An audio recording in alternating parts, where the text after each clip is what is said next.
Bonjour et bienvenue sur TV Land, votre web télévision locale. Au sommaire du journal de ce lundi 28 juillet, le ministre de l'Intérieur en visite à Messanges, la première de la Bohème de l'Opéra des Landes, Feria de Dax, tout un programme, et pour finir cette édition, nous vous donnerons le nom des gagnants de la corrida portugaise de la Mariposa. Le ministre de l'Intérieur Bernard Cazeneuve s'est rendu à Messanges tout récemment pour rencontrer les forces de l'ordre qui assurent la sécurité durant la saison estivale. Regardez. Vendredi 25 juillet, le ministre de l'Intérieur était à Messanges pour faire un point sur la sécurité. On voulait lui montrer le dispositif qui était en place, mis en disposition par son ministère pour partie, notamment avec les CRS et les gendarmes. Donc on était très heureux qu'il soit là pour voir l'efficacité du système. On est satisfait des effectifs parce qu'on a eu un maintien des effectifs en nombre. On a eu un décalage avec la gendarmerie, une arrivée tardive à partir du 14 juillet, mais une compensation malgré tout avec des réservistes entre le 1er et le 14. Donc sur le terrain, on a vu quand même du bleu, donc ça s'est pas trop mal passé. L'été, les renforts, c'est 50% de plus de mes effectifs pendant une période de 2 mois. Donc le groupement, c'est environ 500 personnes. Je reçois 250 personnels en plus pendant l'été, qui se composent de gendarmes mobiles, de réservistes, de gardes républicains, plus un détachement aérien sur Mimizan. Donc au niveau des effectifs, on est bien servi. On bénéficie de 50% des transports de la gendarmerie sur la région Aquitaine, ce qui est quand même considérable comme effort. Bon, il y a une efficacité qui est liée aussi à une baisse de la fréquentation, il faut le reconnaître. Il y a eu l'effet temps, l'effet Coupe du Monde, l'effet aussi décalage des vacances. Donc on n'a pas eu on a de bons résultats depuis le début de l'été.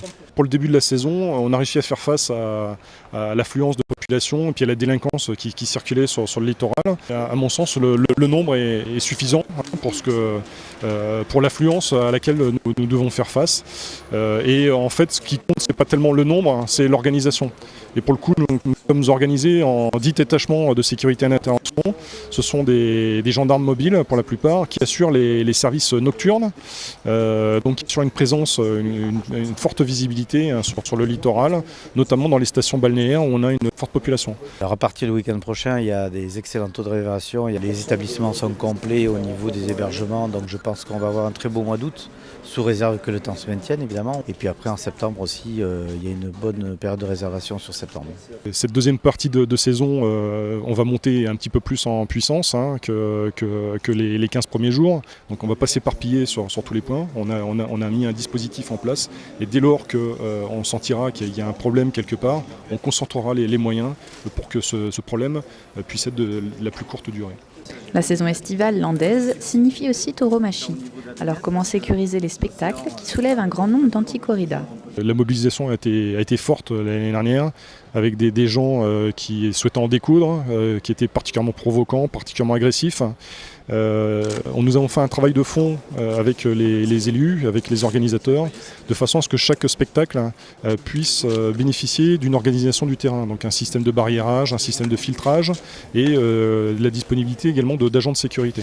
Donc jusqu'à présent, le dispositif que nous avons mis en place semble porter ses fruits puisque nous avons toujours une mobilisation des anti-corridas, mais leurs modes d'action sont nettement moins agressifs que ce que ça pouvait être en fin d'année. Mais nous restons vigilants malgré tout et nous serons présents sur tous les spectacles taurins aux côtés des élus et des organisateurs de spectacles taurins.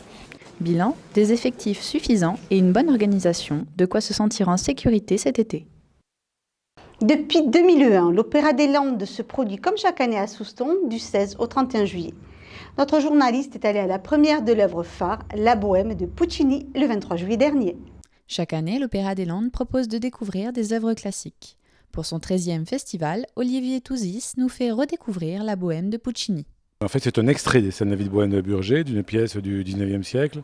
Donc ça dépeint en même temps une situation sociale de la vie à Paris au 19e siècle. Ça parle beaucoup de la condition féminine et ça parle des conditions des artistes qui essaient de se débrouiller tout en restant un petit peu en marge de la société. Ça raconte l'histoire de quatre jeunes gens qui sont des artistes un peu manqués en fait, et qui vivent dans le Paris de 1830, donc le tournant de la naissance du romantisme. Il y a un peintre, un musicien, un philosophe et un écrivain. Et une fille arrive dans leur vie, ils ont tous des nanas.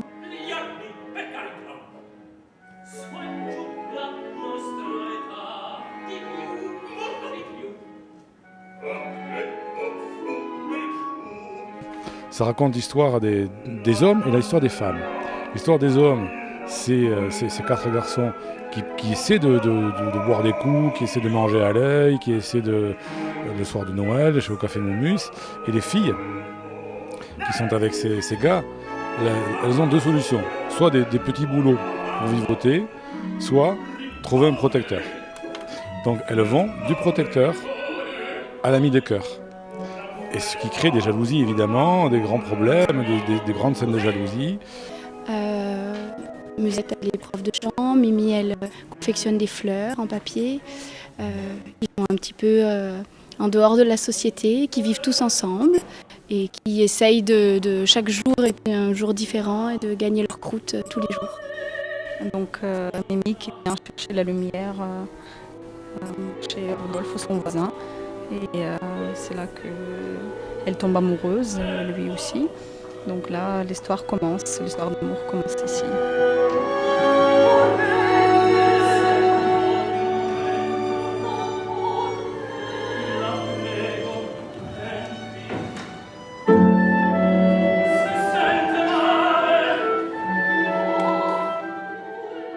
Quatre actes nous attendent, chantés en italien et traduits par des sous-titres, comme dans tous les opéras.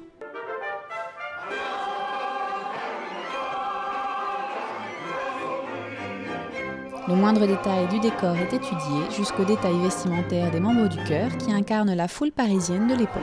Ils sont dans un café, donc ça peut être tout le monde, ça peut être des gens qui se retrouvent, il y a des marchands, il y a des gens qui viennent vendre leur confection, il y a des bourgeois qui viennent acheter, mais ce n'est pas des gens qui ont en fait une quelconque connexion avec tout ce petit groupe d'amis. Sans oublier l'orchestre qui accompagnait tout en délicatesse les solistes. Vraiment, c'était très homogène. Au fur et à mesure, on joue tout en finesse, on essaye de faire notre maximum, être à l'écoute en tout cas, puisque nous sommes à leur service, au service de la musique, mais aussi vraiment au service de cet opéra magnifique qu'est la Bohème de Puccini.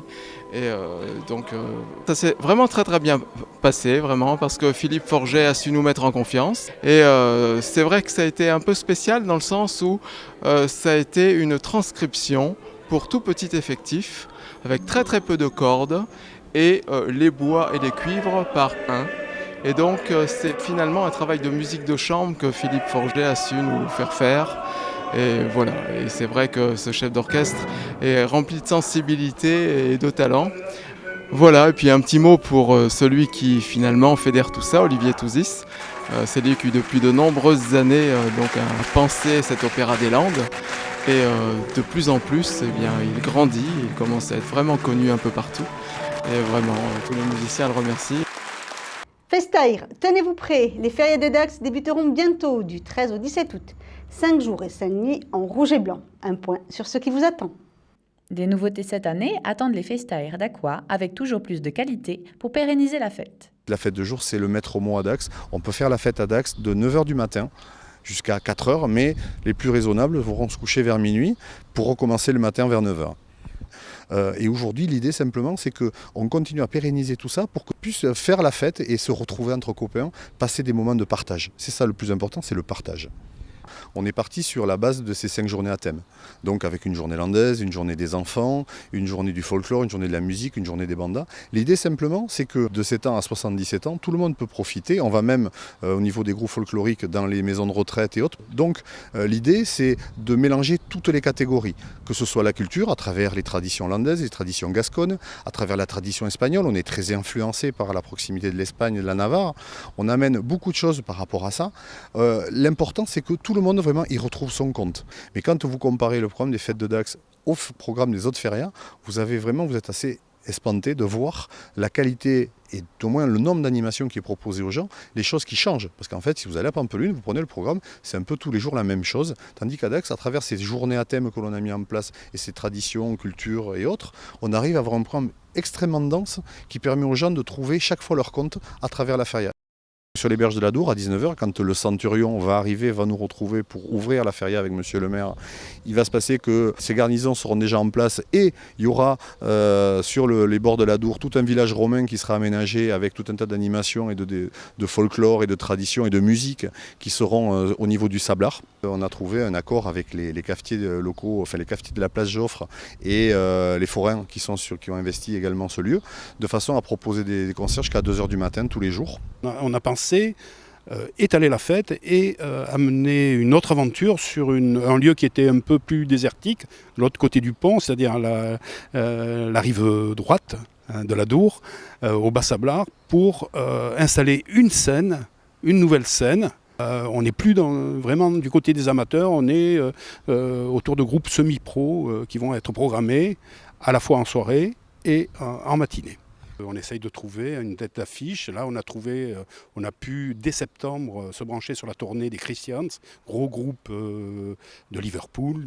Un groupe londonien, il y a beaucoup d'anglais cette année, un groupe londonien qui s'appelle Will and the People, la volonté du peuple. C'est une des premières fois qu'il passe en France. À mon avis, c'est pas la dernière. Autre nouveauté lors de l'ouverture des fêtes, la Mondiovision. On aura cette année le bonheur de pouvoir retransmettre, alors c'est le grand jeu, mais la Mondiovision à Dax pour la cérémonie d'ouverture.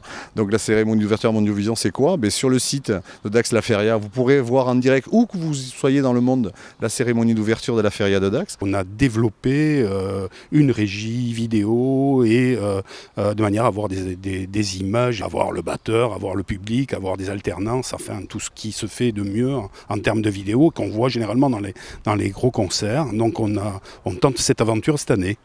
Sans oublier la sécurité et la propreté, très importantes lors des férias.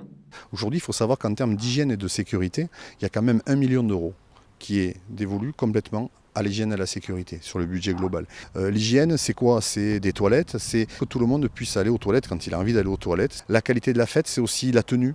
On est vraiment très très attaché à ça. Les gens qui se baladent de torse-poil, moi je dis simplement une chose aux gens, aux Dacois ou aux gens qui font la fête, qui ont cette culture, qui sont eux habillés, qu'ils n'hésitent pas en toute gentillesse d'attraper ces gens-là en leur disant « mais c'est pas ça l'esprit, quand vous allez à Lyon ou à Paris, vous ne trouvez jamais de gens torse nu en train de se balader dans la rue ». Pour y remédier, 2 commerçants dacois ont répondu à l'appel en offrant 400 t-shirts pour rhabiller les cas extrêmes. TV Land, en collaboration avec le comité des fêtes d'Aqua, vous propose de gagner des places pour plusieurs spectacles. Inscrivez-vous dans la rubrique à gagner. Si vous aimez la course landaise, jouez pour le spectacle Génération Champion du mercredi 13 août à 17h. Devant le succès de l'an dernier avec la réunion de tous les champions, cette année, il vous est offert une compétition en duo où un espoir est associé à un champion.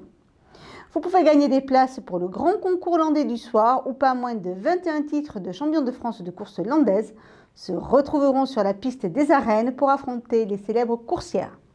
Le lendemain, le 14 août, tentez votre chance pour assister à un spectacle équestre à vous couper le souffle, tant par sa qualité que par la précision de son dressage. Un spectacle spécialement créé pour les férias dacquoises. Des places pour les amateurs de nouillada non piquées sont en jeu aussi bien pour les éliminatoires du jeudi que pour la finale du samedi, où les 2 vainqueurs se retrouveront pour tenter de remporter ce concours. De nombreux autres divertissements vous sont offerts gracieusement par la ville de Dax, car les férias, c'est pour tout et pour tout le monde. Renseignez-vous donc sur le site feria.dax.fr. Félicitations à Vivien, Jean-Luc, Calvillo, Christine, Gaillon, Pierre, Fonet-Bertrand et Derome Laura. Ils pourront assister à la corrida portugaise de Vibuco et voir les forts cadeaux à l'œuvre. Voilà, cette édition est maintenant terminée. Je vous remercie de nous avoir suivis et vous donne rendez-vous mercredi pour un prochain journal de TV Land, votre web télévision locale.